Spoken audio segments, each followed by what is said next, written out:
जय श्री राम प्रिय साथियों। मैं पंकज कलखुड़िया स्वागत करता हूं आप सभी ज्योतिष प्रेमियों का आप सभी के इस ज्योतिषी कार्यक्रम में। प्रिय साथियों, एक हमारा वीडियो था कुछ दिनों पूर्व हमने अपलोड किया था, जिसमें हमने आप सभी को बताया था कि अब जो आने वाला 1.5 माह का समय है वह काफी भयावह रहेगा। भयावह किस हिसाब से? आगजनी से रिलेटेड घटनाएं, भूकंप से रिलेटेड घटनाएं और इसके अलावा नेचुरल कैलेमिटी से रिलेटेड और बहुत सारे ऐसे मेजर फैक्टर हो सकते हैं जिससे मानव जाति को खतरा रहेगा और बहुत प्रकार से इस देश के अंदर, इस विश्व के अंदर पर को एक त्राहिमाम वाली स्थिति उत्पन्न हो सकती है। साथियों, अब मैं आपको बताना चाहता हूं, कुछ पॉइंट्स के ऊपर कुछ बातें करूंगा जो आज यानी कि 30 मार्च 2023 के दिन हुई है। देखिए साथियों, पहली घटना का जिक्र करता हूं कि गुजरात के बड़ोदरा में जो फतेहपुरा है वहां शोभा यात्रा में आज आगजनी हुई है। साथ ही में वहां कुंभारवाड़ा जगह है गुजरात में, उधर भी आज एक आगजनी की घटना हुई है। पश्चिम बंगाल के हावड़ा में शोभा यात्रा में आज आगजनी हुई है। महाराष्ट्र के संभाजी नगर में भी आज आगजनी हुई है वृहद स्तर की। अलवर भिवाड़ी राजस्थान में औद्योगिक क्षेत्र जो है वहां का एक काफी वृहद स्तर का औद्योगिक क्षेत्र है, वहां भी अचानक से आज आगजनी हो गई है। साथ ही में अगर मैं बात करूं तुर्की में, वहां एक धार्मिक विवाद जो है वह बड़ा रूप लेने जा रहा है। कुरान जो है मुसलमानों की जो सबसे पवित्र ग्रंथ माना जाता है और रमजान के इस पवित्र माह में वहां कुरान को जलाया गया और साथ ही में वहां के झंडे को जला दिया गया। साथियों, इसके अलावा इंदौर का एक बहुत ही फेमस होटल है यानी कि जिसका नाम है पपाया ट्री, उस होटल में भी आज अचानक से आग लग गई। साथियों, जेएलएन मेडिकल कॉलेज के बायोकेमिस्ट्री विभाग में आज सडनली आग लग गई। साथ ही में अडानी ग्रुप जो है वहां के निर्माणाधीन डेटा सेंटर में भी सडनली आग लगी हुई है। वेणुगोपाल मंदिर आंध्र प्रदेश का जो काफी प्रसिद्ध मंदिर है वहां भी आज आपको पता ही है क्या हुआ है, आग लगी है और सुर्खियों में भी काफी छाया हुआ है।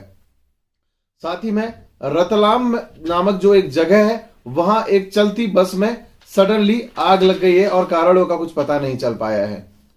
बात करूं आज का एक वृहद स्तर का मामला यानी कि फिलीपींस में एक नौका में 250 लोग सवार होकर के जा रहे थे और सडनली उस नौका में आग लग जाती है। 31 लोगों की अभी तक मृत्यु होने की खबर उसमें मिली है।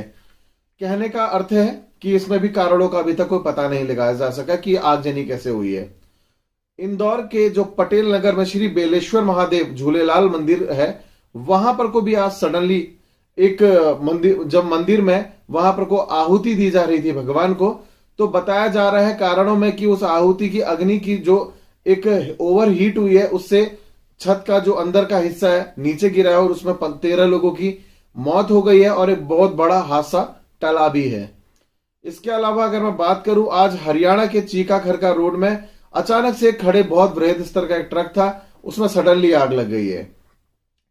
2 जगह पर को गेहूं से रिलेटेड दिक्कतें सुनने को मिली है, जैसे कि जो नौरंगा है बिंद प्रखर का, वहां 10 एकड़ के खेत में गेहूं बिल्कुल जल करके वहां राख हो चुके हैं। तो भोपाल में भी 25 एकड़ की एक भूमि में गेहूं जल के पूरे राख हो गए हैं। अलीगढ़ के अंदर अगर मैं बात करूं, वहां की एक जो सबसे प्रसिद्ध जो वहां का एसबीआई का मेन ब्रांच है वहां पर को भी सडनली आज आग लग गई और वहां के कोई कारणों का भी पता नहीं चल पा रहा है। लास्ट के 2 पॉइंट और आपसे मैं डिस्कस करूंगा। प्रतापगढ़ का जो डिस्कॉम है वहां के लोडिंग जो ट्रक है वहां के 2 ट्रकों में एक साथ आज आग लग गई और उसका भी कारण अभी तक पता नहीं चल पाया है। और मैनपुरी में एक बहुत प्रसिद्ध इलाका है जहां पर को कपड़ों की मंडी होती है, वहां के 2 मंजिला कपड़ा इलाके में भी आग लग गई है, वहां भी कारणों का पता नहीं चल पाया। कहने का अर्थ है जो अभी तक मैंने सारे पॉइंट्स बताए हैं, मैं इन पॉइंट्स को आज क्यों बता रहा हूं। देखिए साथियों, मैं बताना चाहूंगा कि केवल और केवल आज 30 मार्च के अंदर ही ये सारी घटनाएं एक साथ हुई है और सबका जो अंतिम बयान था, आप न्यूज चैनल्स को देख लिए, आप किसी भी प्रकार के जो आप आर्टिकल्स पढ़ लें, आप न्यूज़पेपर पढ़ लें, तो आपको सभी जगह एक ही चीज मिलेगी कि कहीं पर को भी आग लगने का कोई कारण नहीं मिला। पर हमारे दर्शकों को पता था कि ऐसा कुछ होने वाला है। हमने बताया था कि 27 मार्च के बाद से ग्रहों का एक ऐसा कॉम्बिनेशन बनने जा रहा है जिसमें इस प्रकार की घटनाएं देखने को मिल सकती है। मंगल देव का अरिद्र नक्षत्र, अरिद्र आद्रा नक्षत्र को भी कहा जाता है। आद्रा नक्षत्र के 3 नाम होते हैं। पिछले वीडियो के बाद कुछ लोगों ने मुझसे कमेंट्स किया था या पूछा था, सर अरिद्र नाम का कोई नक्षत्र नहीं होता है। मैं बताना चाहूंगा अरिद्र ही आद्रा है, और आप इसको चाहे तो पुराणों में पढ़ सकते हैं। आद्रा, अरिद्र और 3 नाम इसके आद्रा नक्षत्र के हैं।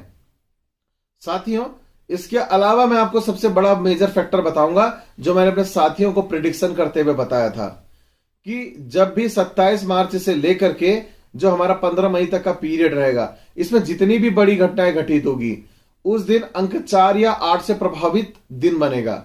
यानी कि तारीख अंक 4 या 8 की होगी, या उसका टोटल अगर हम एड ऑन कर दें तो 4 या 8 अंक का वो होगा। और आज की अगर मैं बात करूं 30 मार्च के बारे में, तो 30 मार्च को अगर हम टोटल एड ऑन कर लेंगे 3 + 3 = 6, और साथ ही में हम इसमें 2023 को जोड़ेंगे तो वो हो जाता है 7, 6 + 7 हो जाता है 13, और साथ ही में 1 + 3 को जोड़ेंगे तो 4, नंबर 4 आया था। और आद्रा नक्षत्र में मंगल का आते ही जब अभी प्रथम चरण पड़ा है, ऐसी घटना का बहुत वृहद स्तर में, जहां आप देख रहे होंगे काफी लोगों की जानें अलग अलग हादसों में मिलाकर के देखे तो ऐसे जा चुकी है।